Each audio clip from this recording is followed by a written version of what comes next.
Ministerio Integridad y Sabiduría presenta, desde la Conferencia ESER 2025, Mujer, reflejo de su imagen.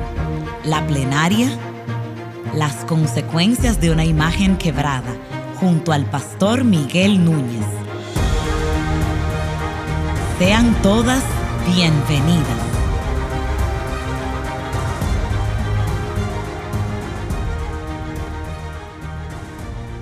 Bueno, como ustedes conocen, ¿verdad? Si vieron el programa, yo estoy abriendo esta conferencia con el título de las consecuencias de una imagen quebrantada, y lamentablemente es como que a mí me toca traer las malas noticias. Pero el resto de la conferencia tendrá muy buenas noticias. Y la idea es poder ver de qué manera la caída de Adán, la caída de Eva, afectaron toda la raza humana.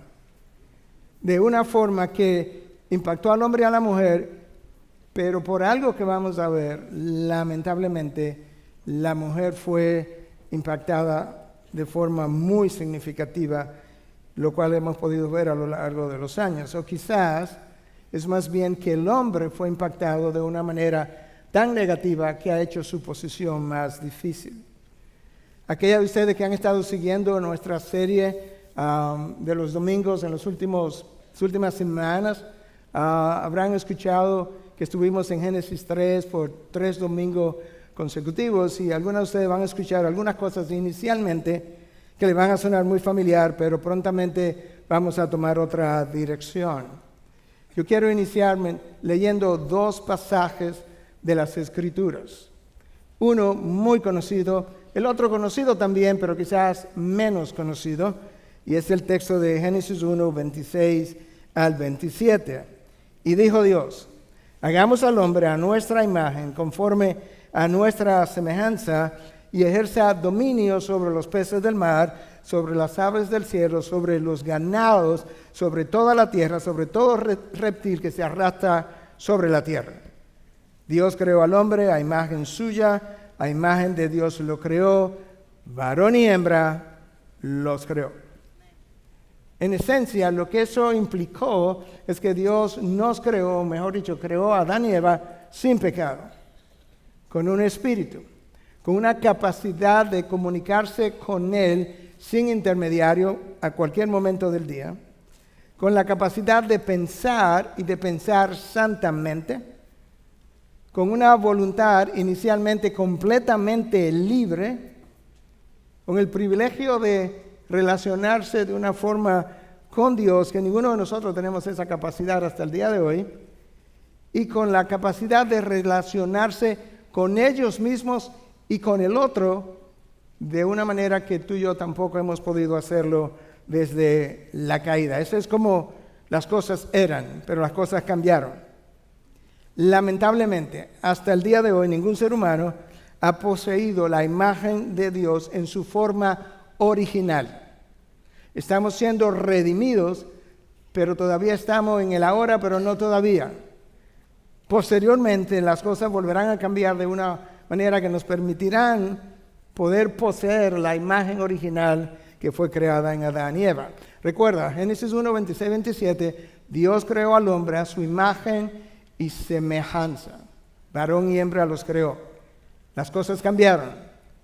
De manera que si las cosas cambiaron, eso que yo acabo de leer también cambió. Escucha cómo cambió. Génesis 5, versículo 3. Cuando Adán había vivido 130 años, engendró un hijo a su semejanza, conforme a su imagen. Entiéndase, conforme a la imagen y semejanza de Adán. Y le puso por nombre Set. Escucha otra vez. Adán vivió 130 años, engendró un hijo, pero lo hizo a su semejanza y a su imagen. Set, el hijo de Adán, y el resto de nosotros fuimos hechos a imagen de Adán, como portadores de la imagen de Dios, pero una imagen profundamente quebrantada. John Newton, el autor del himno Amazing Grace, o Sublime Gracia, describió nuestro estado de decadencia antes de la conversión como monstruos, criaturas viles, arruinadas, estúpidas, obstinadas y maliciosas. Wow. Yo te dije que eran malas noticias. Lamentablemente los descendientes de Adán y Eva continuamos siendo portadores de la imagen de Dios, pero profundamente trastocada. A partir de la caída del hombre, todas nuestras facultades fueron afectadas por el pecado, absolutamente todas. Mi pensamiento, mis emociones, mis sentimientos, mi percepción de la realidad, mi percepción de Dios, mi percepción de mí mismo. Todo cambió, todo se ve distorsionado. Y esa es la razón por la que con frecuencia nosotros deshonramos a Dios en nuestro diario vivir. Y abusamos de la imagen de Dios en nosotros y en otros porque ni siquiera nos percatamos de lo que estamos haciendo. La nueva imagen de Dios en nosotros, por ya manchada por el pecado, lamentablemente está caracterizada por una mente entenebrecida, un corazón de piedra y una voluntad atada al pecado. Ahora escucha, presta atención, déjame leértelo literalmente como lo escribí. Aún con la imagen manchada, nuestra identidad, valor y sentido de dignidad permanecen estrechamente relacionadas con el concepto de que fuimos hechos a imagen y semejanza de Dios. Mi sentido de identidad, mi sentido de valía, de dignidad y de valor permanece estrechamente relacionado al hecho de que en un principio fuimos hechos a su imagen y semejanza. David reflexionó acerca de eso en el Salmo 139, versículo 14, dice: te daré gracias porque asombrosa y maravillosamente he sido hecho, aún después de la caída. Maravillosas son tus obras y mi alma lo sabe muy bien. Mi alma conoce algo que quizás mi mente no acaba de entender bien, pero fuimos hechos así de maravillosamente como David describe. Tú puedes seguir leyendo la palabra y te vas a encontrar que Dios sigue dando un valor a su imagen en el hombre caído. Porque cuando tú llegas a Génesis 9:6, Él dice que el que derrame sangre de hombre, por el hombre su sangre será derramada. ¿Por qué? Si yo le quito la vida a alguien, yo merezco que mi vida me sea quitada. ¿Por qué Dios? Porque a imagen de Dios hizo Él al hombre. Dios no le ha restado valor a su imagen en nosotros. Es más, si tú sigues avanzando en la palabra de Dios y llegas al Nuevo Testamento, te vas a encontrar con un texto en Santiago 3:9 todavía más restrictivo. Porque en Santiago 3:9 se nos prohíbe incluso hablar mal del otro porque es portador de la imagen de Dios. ¿Te imaginas? No puedes chismear del otro. Es portador de la imagen de Dios. No puedes calumniar del otro. Es portador de la imagen de Dios. No puedes condenar al otro. Es portador de la imagen de Dios. ¡Wow! No puedes rechazar al otro por color de piel, tamaño o cualquier otra cosa porque es portador de la imagen de Dios. ¡Wow! Ahora, si tú quieres saber cuánto Dios valora su imagen en nosotros, recuerda que el Padre dio a su Hijo y el Hijo dio su vida para redimir su imagen en ti. ¿Tú crees que Dios valora su imagen?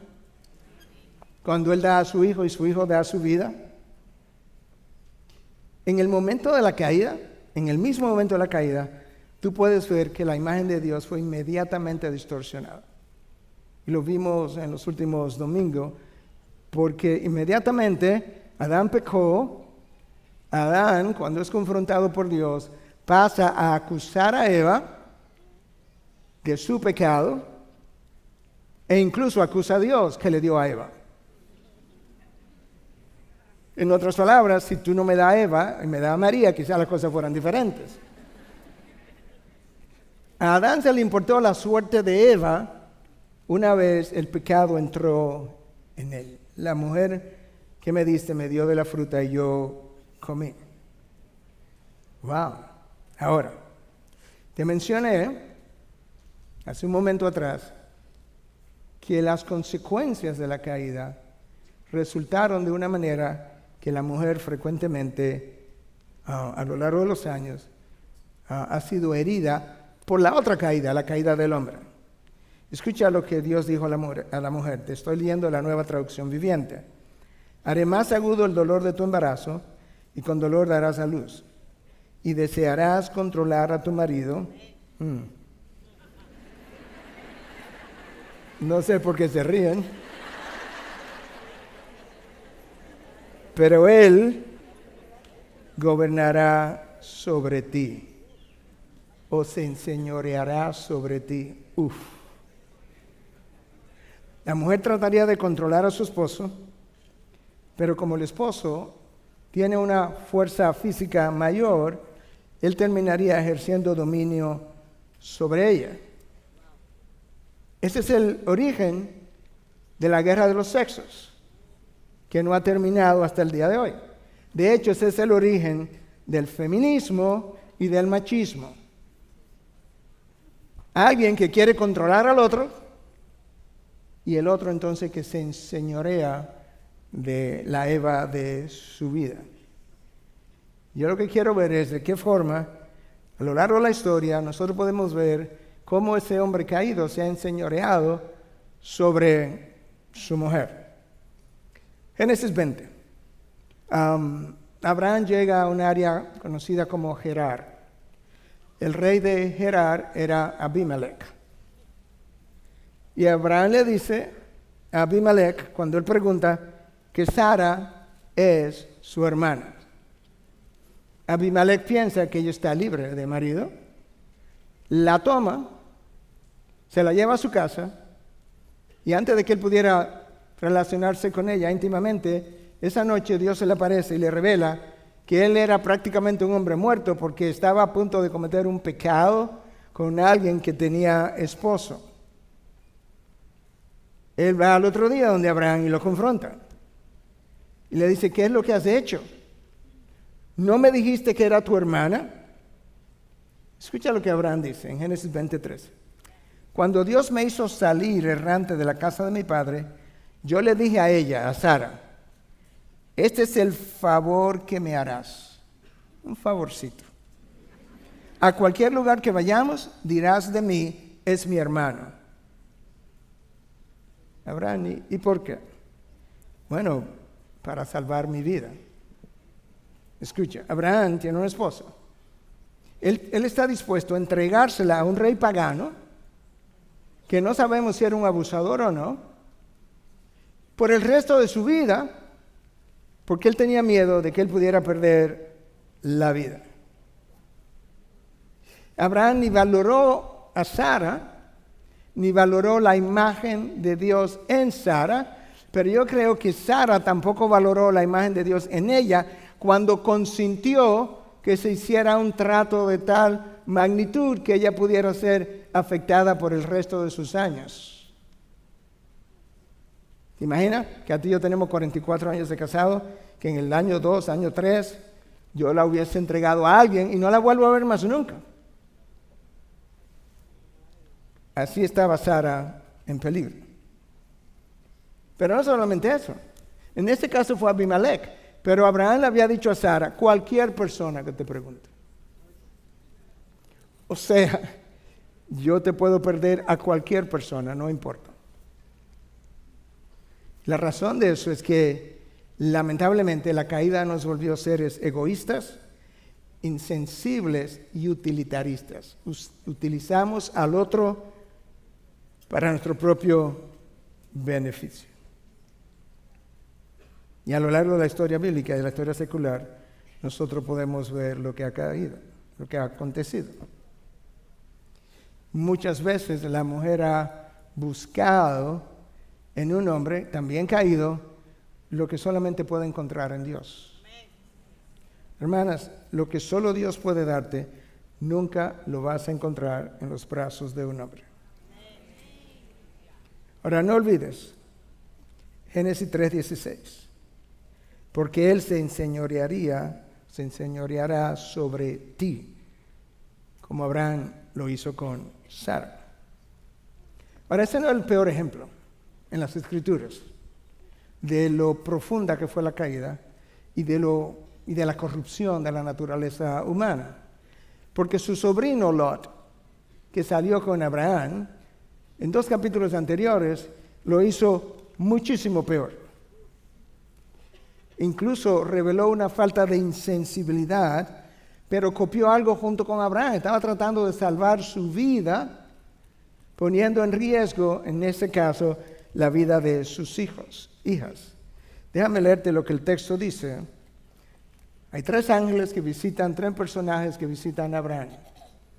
Al día siguiente, Génesis 19, versículo 1, 2 de ellos, los 2 ángeles llegaron a Sodoma al caer la tarde, cuando Lot estaba sentado a la puerta de Sodoma.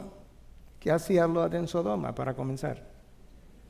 Al verlos, Lot se levantó para recibirlos y se postró rostro en tierra y les dijo: señores míos, les ruego que entren en la casa de su siervo y pasen en ella la noche y laven sus pies. Entonces se levantarán temprano y continuarían su camino. No, dijeron ellos, sino que pasaremos la noche en la plaza. Él, sin embargo, les rogó con insistencia y ellos fueron con él y entraron en su casa. Lot les preparó un banquete y coció pan sin levadura y comieron. Aún no se había acostado cuando los hombres de la ciudad, los hombres de Sodoma, rodearon la casa, tanto jóvenes como viejos, todo el pueblo sin excepción. Y llamaron a Lot y le dijeron: ¿dónde están los hombres que vinieron a ti esta noche? Sácalos para que los conozcamos. La Nueva Traducción Viviente dice: haz que salgan para que podamos tener sexo con ellos. Eso es como lo dice. Entonces Lot salió a ellos, a la entrada, cerró la puerta tras sí. Escucha la propuesta de Lot. Hermanos míos, les ruego que no obren perversamente, por lo menos con los ángeles, porque lo que le va a proponer es muy perverso. Miren, tengo 2 hijas que no han conocido varón. Permítame sacarlas a ustedes. Escucha ahora. Y hagan con ellas como mejor les parezca. ¿Cómo fue? Pero no hagan nada a estos hombres, pues se han amparado bajo mi techo. Génesis 3:16. Él se enseñoreará sobre ti. Por un lado, el deseo de estos hombres revela la profundidad de la caída de Adán y Eva. Pero por otro lado, es interesante ver en una sola frase cómo Lot concibió la idea de sus hijas de una manera utilitarista. Para protegerlo a ellos, escucha la frase, porque no es simplemente que le dijo: miren, tengo 2 hijas, quizá algunos de ustedes pudieran enamorarse de ellas, hagan con ellas lo que ustedes quieran. Si quieren tener orgías, es parte de eso. ¡Wow! Los habitantes de Sodoma y Gomorra no tenían aprecio por la imagen de Dios en ellos, pero Lot tampoco. Ninguna consideración por sus hijas, ninguna consideración por el sexo femenino, que luego Pedro viene en el Nuevo Testamento y nos describe como un vaso más frágil. Lot ofreció a sus hijas como objeto de gratificación sexual a estos hombres. Las usó para proteger su vida. Lo hecho por Lot es inconcebible, es abominable.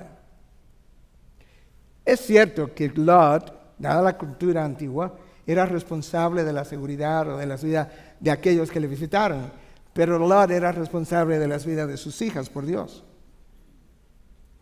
Pero mira la similitud. Abraham entregó a su esposa, a Abimelech. Lot, su sobrino, entregó a sus 2 hijas a una multitud. Una de las consecuencias de la acción de Lot fue que sus hijas, madres que están aquí, que están criando, perdieron respeto por la imagen de Dios en su padre. Porque después de la destrucción de Sodoma y Gomorra, las hijas de Lot entendieron que no había cómo reproducirse. y concibieron un plan también corrupto.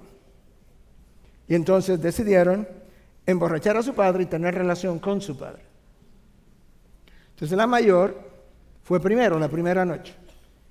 Emborrachó a su padre, tuvo relación con él, y ese hijo se llamó Moab, de donde salieron los moabitas, que le hicieron la vida imposible a Israel. Las palabras, las acciones, los hechos tienen consecuencias y largas. La menor fue la siguiente noche y tuvo relación con su padre y tuvo un hijo cuyo nombre fue Amón, de donde salieron los amonitas, que también le hicieron la vida imposible a Israel. Pero ¿sabes qué? El texto de la palabra dice que Lot fue extendiendo sus tiendas, y cuando llegas a un capítulo en particular dice que la extendió hasta el límite de Sodoma. Cuando mueves la página dice, y Lot vivía en Sodoma. ¿Quién sembró a Sodoma en el corazón de sus dos hijas? Su padre. Que no tenía respeto por la imagen de Dios en sus hijas y le enseñó a sus hijas a no respetar la imagen de Dios en su padre. Lot la ofreció como objeto de gratificación sexual. Sus hijas fueron ofrecidas como objeto de reproducción. O usaron a su padre como objeto de reproducción, como si él fuera un banco de espermatozoides. Si tú sigues avanzando, te encuentras a Dalila, que seduce a Samson, se entrega a él, lo engaña, y no tengo el tiempo para entrar en toda esa historia, pero tú puedes ver la distorsión de la imagen de Dios en uno y en el otro. Ni el hombre ni la mujer están respetando la imagen de Dios. Todo comenzó cuando Adán no ejerció liderazgo en el jardín.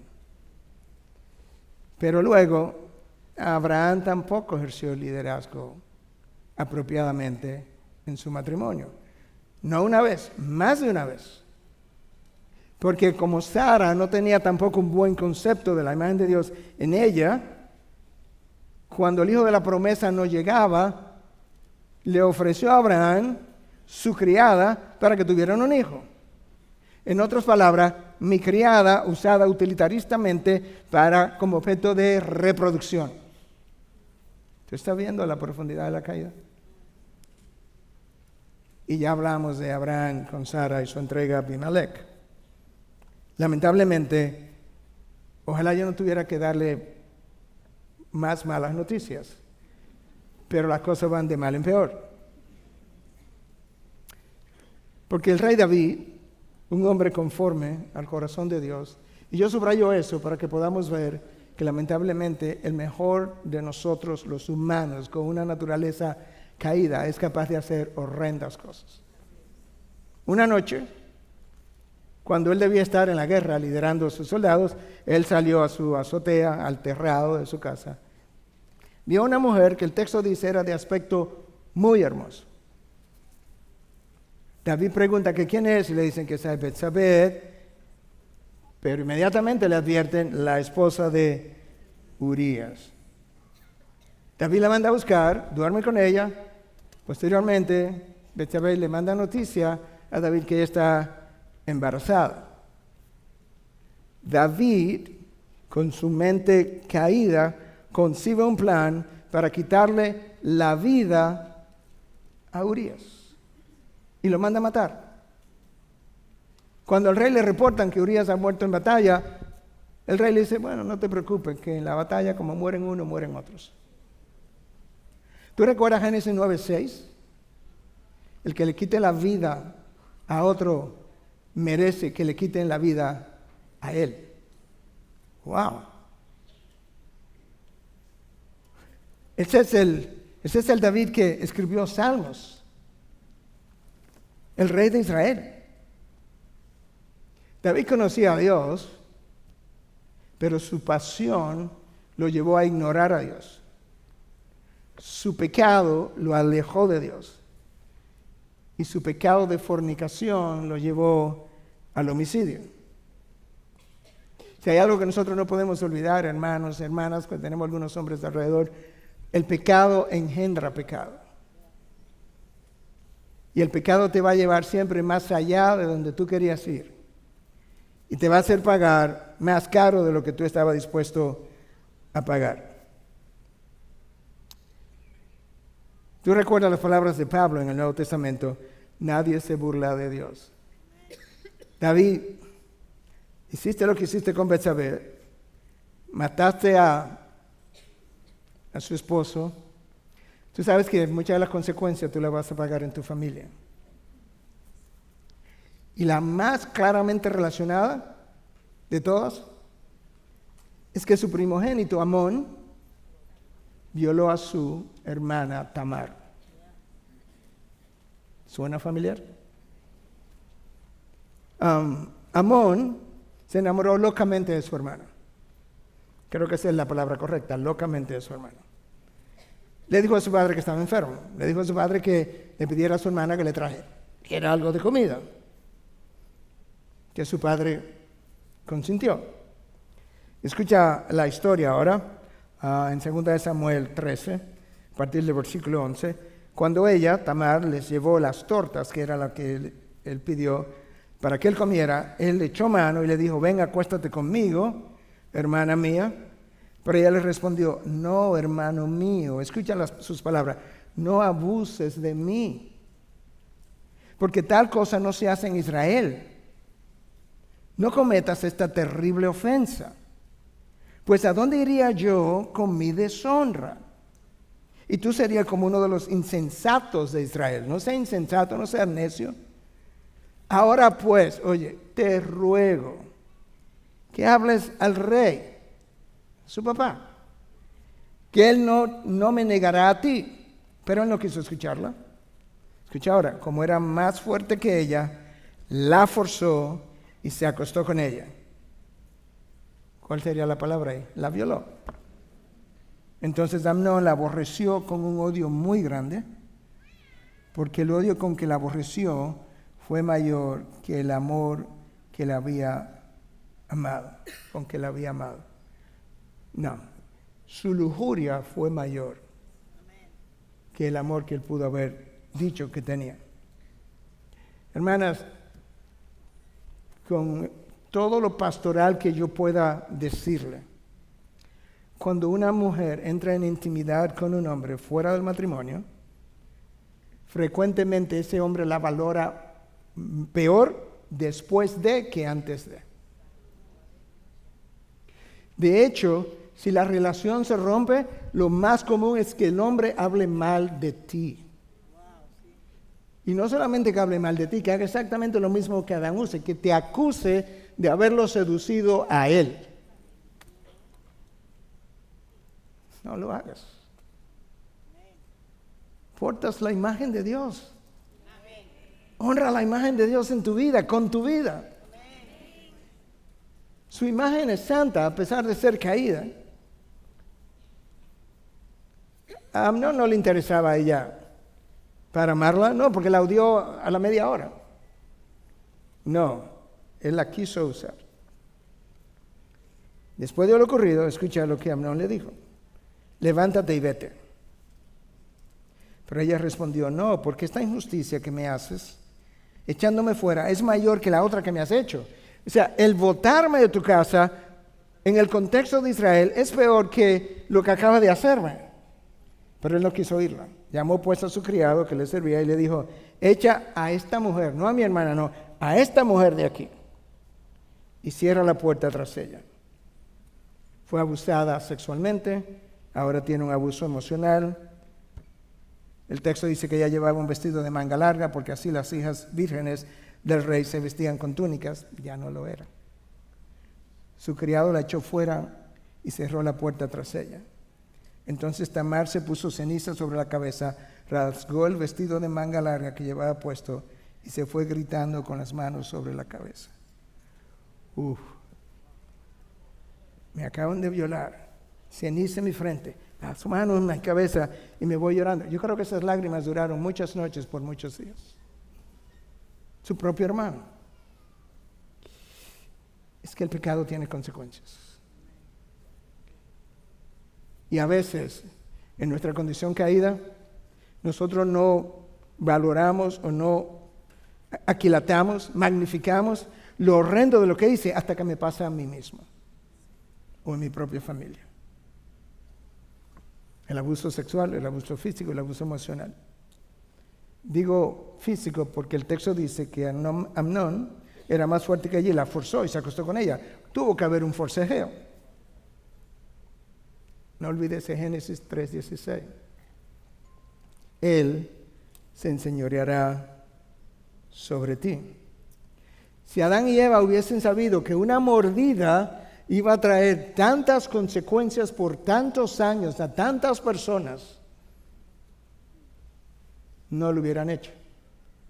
Hermanos, pero la historia bíblica está aquí para registrar todas esas consecuencias y las seguimos repitiendo hoy. Las cosas que están ahí es para que no las hagamos nosotros otra vez.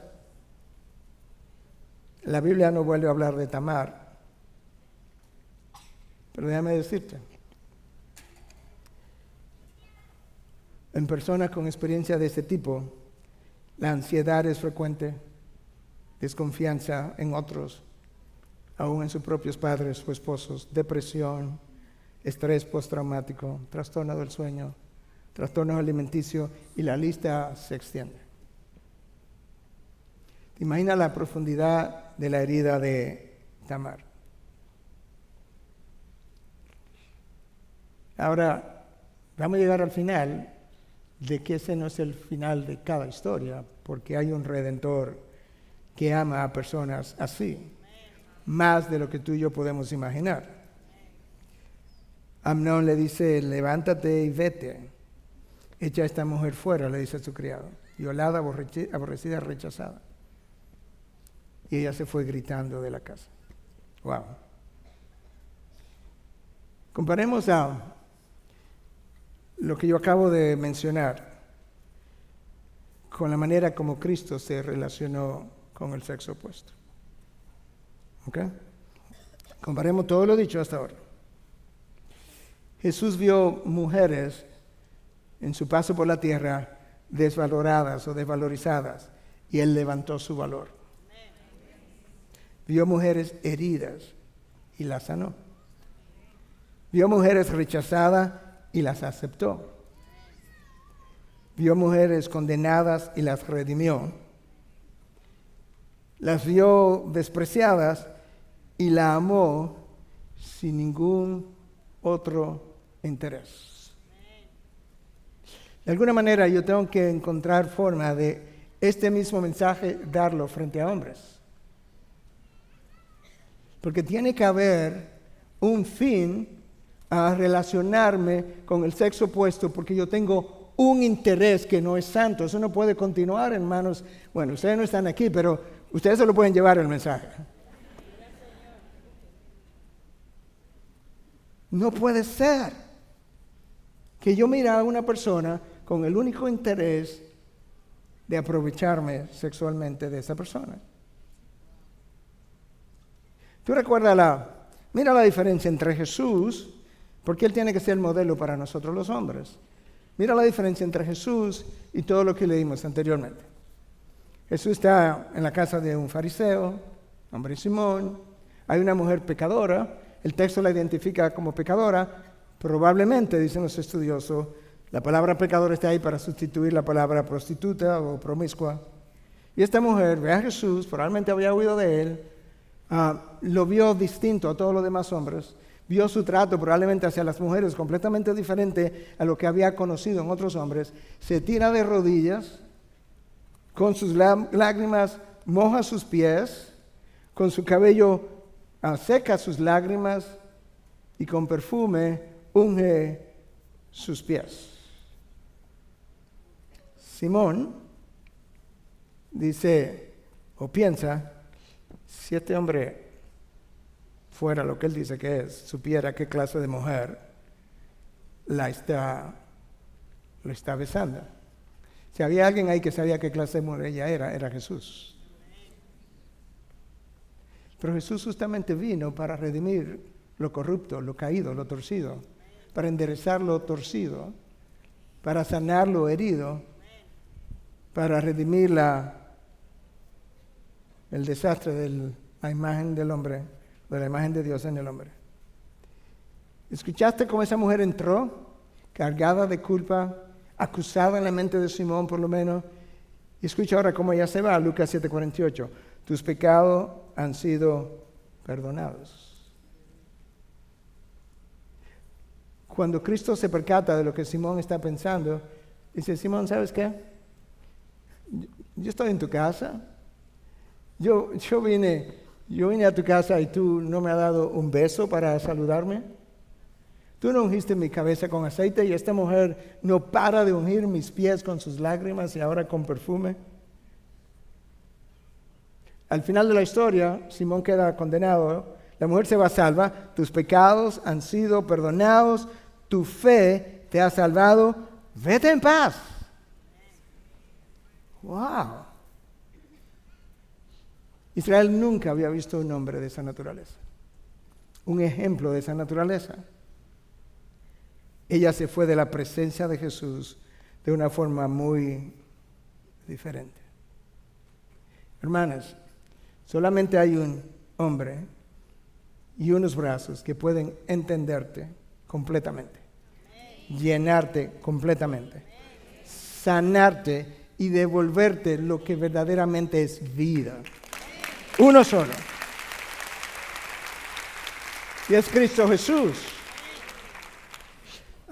Lo que yo quiero que recuerde de esta otra mujer ahora. Porque los ejemplos de las mujeres están aquí para nosotros aprender. Para todo el mundo aprender, pero sobre todo el sexo opuesto, como nosotros. Hay una mujer samaritana en algún lugar de Samaria. Cristo está en Judea. Se dispone a ir a Galilea. Y él dice que él tenía que pasar por Samaria. No, él no tenía que pasar por Samaria. De hecho, los judíos no pasaban por Samaria, eran enemigos. O cruzaban del otro lado del Jordán y subían, y luego llegaban a Samaria. O cruzaban por la costa y luego llegaban a Samaria. Pero Cristo dice, o el texto dice que él tenía que pasar por Samaria. Wow. Cuando él habla con la mujer, Cristo le dice, Cristo quiere llegar a un punto clave de su vida. Le dice, llama a tu marido. Y él le dice, bueno, yo no tengo marido. Y Cristo no le dice, hey, mentirosa. Me lo imagino de forma tierna y compasiva, que probablemente le dijo, yo sé. Porque 5 maridos has tenido. Y el que tiene no es tu marido tampoco. Ahora preguntémonos, ¿qué hace que una mujer samaritana o cualquier otra tenga marido 1, 2, 3, 4, 5, 6? Ella probablemente estaba buscando en un hombre lo que su padre nunca le dio. Sentirse amada, valorada, segura. Alguien que llenara su vacío emocional. Alguien que le ayudara a eliminar su sentido de soledad, que admirara su belleza física, que le ayudara a disminuir sus temores. El primero no lo hizo, probablemente lo agravó, el segundo tampoco, el tercero tampoco. 6. ¡Wow! Lo impresionante es que el texto no nos narra todos los detalles. Pero es impresionante cómo Dios terminó usándola. Ahora déjame decirte, hermana mía, frecuentemente cuando esos vacíos se producen, cuando algunas no lo buscan necesariamente en los brazos de un compañero, pero lo buscamos en viajes, o nos vamos de compra al mall, o queremos lucir bien para otros. De hecho, he oído varias mujeres diciendo que las mujeres se visten bien para lucirle bien a otras mujeres. ¡Wow! Parece que es cierto. Cuando mi esposa me lo dijo la primera vez, yo no lo podía creer. A veces no son viajes, no es lucir bien para otras, es una sensualidad que provoca a otros. Ninguno de esos hombres le proporcionó lo que ella quería. Hermanos, en ninguna cultura, y sobre todo en esa de hace 2000 años, tú no pasas por las manos de 6 hombres sin quedar profundamente herida, desvalorada.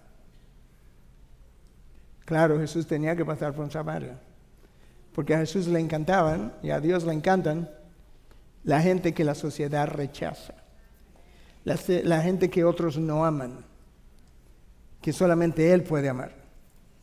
Ella no necesitaba otro hombre, ¿sabe qué necesitaba? Un redentor. Ella necesitaba a alguien que pudiera llegar al fondo de su alma, llenar su mente, su corazón. Y lo mejor de la historia es que ella no dice, uy, he oído de Jesús, ¿dónde está? Déjame ir a buscarlo. No, Jesús está en Judea, Él sale a buscarla para tener una cita con ella. ¿Te das cuenta cuánto ama Jesús a personas con ese trasfondo? Él no tenía que pasar por ahí. Como Jesús sabe lo que ella necesita, escucha, porque eso es lo que tú necesitas, es lo que yo necesito. Le dice a la mujer, si tú conocieras el don de Dios, y quién es el que te dice, dame de beber, tú le habrías pedido a Él, y Él te hubiera dado agua viva. Hermana, Dios sabe lo que tú necesitas. Pídeselo a Él antes que a cualquier otra persona. Él es quien tiene para saciar el hambre de tu alma. Y Jesús, un par de versículos más adelante, le dice, todo el que beba de esta agua volverá a tener sed, porque estaba en el pozo. Pero el que beba del agua que yo le daré no tendrá sed jamás. Vamos a parar un momentito. Hermanas, igual hombres, nos pasa a nosotros también. El ser humano vive continuamente con una sed insaciable de algo más, un logro más, una compra más, un desarrollo más, un título más, una mujer más. ¿Sabes qué? Esa sed insaciable solamente la llena Jesús, la fuente de agua viva. No hay otro que lo pueda hacer. Sino que el agua que yo le daré se convertirá en él en una fuente de agua que brota para vida eterna. Jesús se le revela a esta mujer de forma tierna, compasiva. ¿Sabes qué? Él no llega al pozo y le dice, hey mujer, dame de beber. No, él le pide, le dice, ¿tienes sed? Necesito agua. Puesto en sus propias palabras, se hizo vulnerable para que ella tuviera algo que ofrecerle.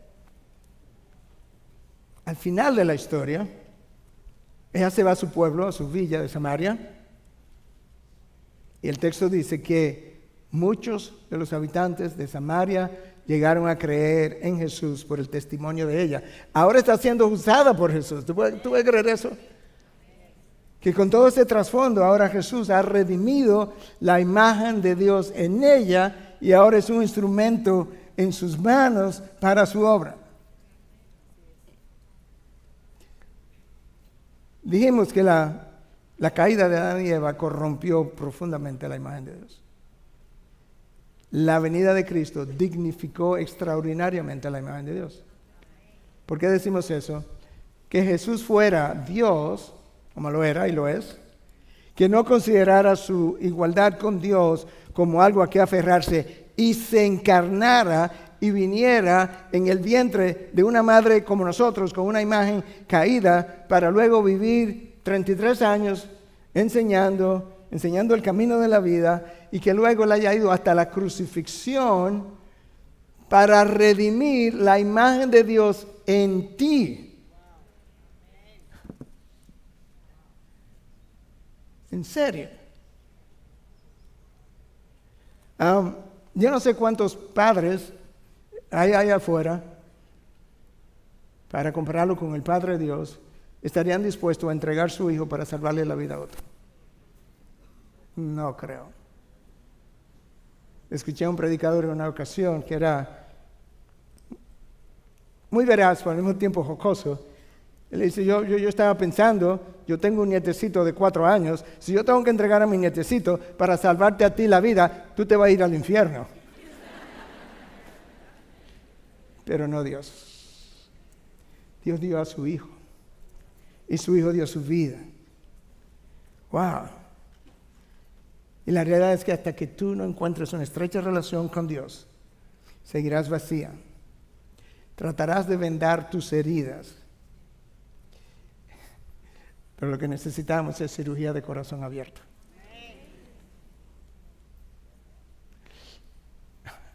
Tú no puedes operarte a ti mismo. Pero tú necesitas cirugía de corazón abierto para poder encontrar el valor de la imagen de Dios en ti y ver que esa imagen es digna, tiene dignidad. La palabra digna o dignidad viene del latín dignus, que significa exactamente eso, tener valor, ser merecedor. No Miguel Núñez, la imagen de Dios en Miguel Núñez.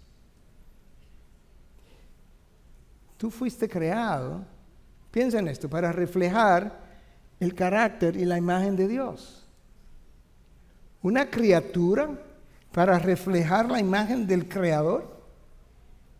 Es como que Dios le dijo a Adán y Eva, quiero que sean mis espejos.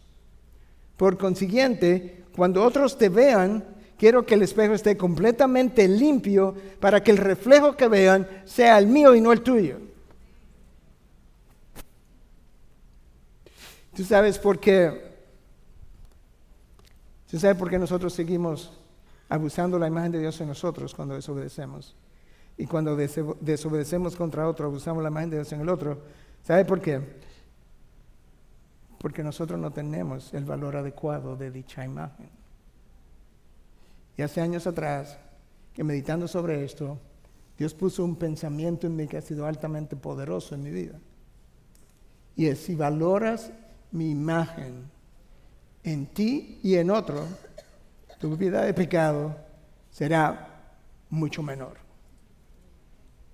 Pensarás 2 veces antes de violar mi imagen en ti y la imagen en el otro. ¿Sabes qué? Porque como tú piensas, tú vives. Como nosotros pensamos, actuamos. Esa es la realidad, tú y yo por igual. De la misma manera que el primer Adán corrompió la imagen de Dios en el hombre, el segundo Adán, Cristo, vino a redimir la imagen de Dios en ese hombre. Pero en el interín estamos aguardando la redención. Pero recordemos que entre el aquí y ahora y el más allá, yo necesito hacer algo. Y yo necesito, aún después de ser redimido, yo necesito tomar esta palabra y hacerla mía. Llenar mi mente de su palabra, de su verdad. ¿Sabes por qué, hermanos? Porque todos nosotros, sin excepción, hemos abrazado mentiras del mundo. Y cada vez que abrazas una mentira del mundo, construyes un ídolo detrás de la mentira. El 100% de las veces, el apóstol Pablo lo dijo claramente a los Romanos 1. Cambiaron la verdad de Dios por la mentira y adoraron la criatura, pero ¿qué cambió primero? El concepto de la verdad por la mentira, y ahí entonces crearon un ídolo. Y adoraron la criatura en vez del Creador. Tengo que llenar mi mente con su palabra, porque la palabra va a empujar hacia afuera las mentiras que entraron en tiempo anterior. Y luego el Espíritu de Dios que vive en ti va a aplicar la palabra de forma específica a tu vida. Tú no puedes transformarte a ti mismo. De hecho, Pablo le escribió a los Corintios y en 2 Corintios 3:18 le dice qué cosa, que nosotros somos, lo cantamos al principio, vamos siendo transformados de un grado de gloria en otro grado de gloria. ¿Cómo? Contemplando como en un espejo la gloria, el Evangelio de Cristo, y vamos siendo transformados como por el Espíritu. Entonces, tu transformación es por el Espíritu, pero escúchame, de la misma manera que tú no haces la cirugía de corazón abierto en tu vida, sino que el cirujano lo hace, él sí necesita de ti para algo.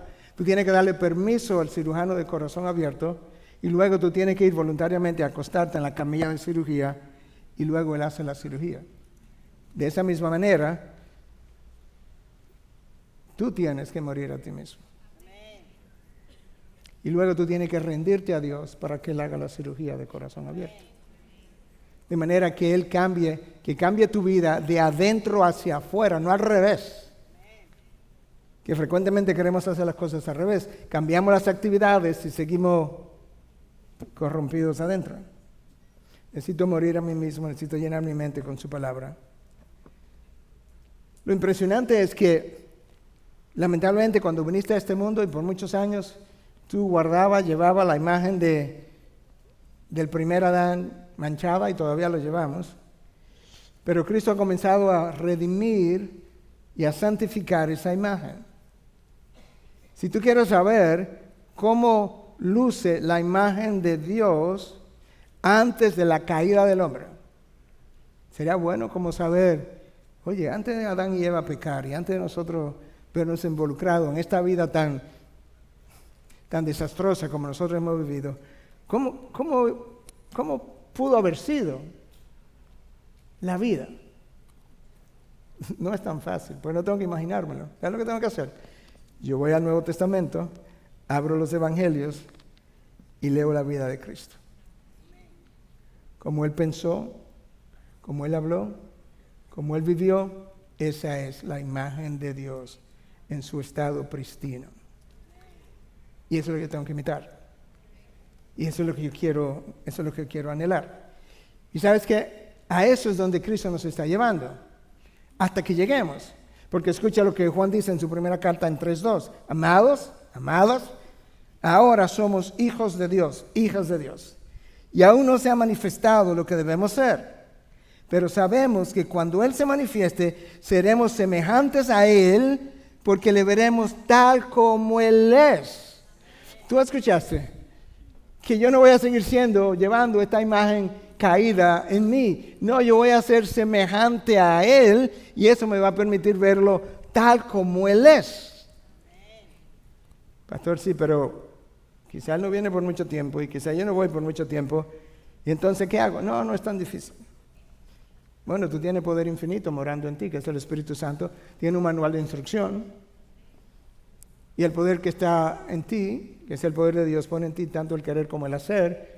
¿Qué tan difícil puede ser entonces? Escucha lo que tienes que hacer y con esto cierro.